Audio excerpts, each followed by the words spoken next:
అమ్మయ్యా 2 సంవత్సరాల తర్వాత బిచ్చగానికి వెళ్ళి కొట్టించుకున్నాను. నా చేయి కూడా తిరిగి వచ్చింది. అంతా దేవుడు వల్లనే. ఆ దేవుడికి థ్యాంక్స్.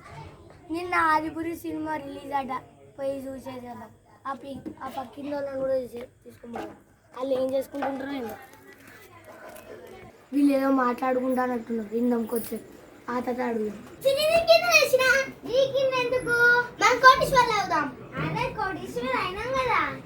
పక్కింటి అనిరుద్ధున్నాడు కదా, సొమ్ము వాళ్ళకి బిల్డింగ్ ఉన్నది. సొమ్ము మనకే, మనం బిచ్చగాళ్ళు అయ్యి తెచ్చుకుందాం. ఇట్లనే పోతావా? చెప్పులేడు బిచ్చగాళ్ళ చెప్పులు ఉంటాయి ఏమన్నా అలాగే మరి. అరే నొప్పులు వద్దా? ఏదో నువ్వు కాలు నొప్పి నేను నడుము నొప్పి చాలా సరే మరి. పరే పా మంచి పట్టుకో. ఆ కాలు నొప్పి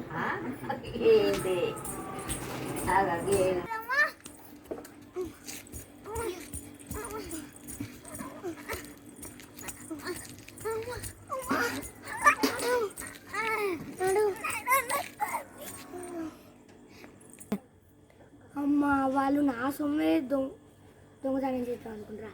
వాళ్ళకి మంచి గుణపాఠం చెప్తా. బాగా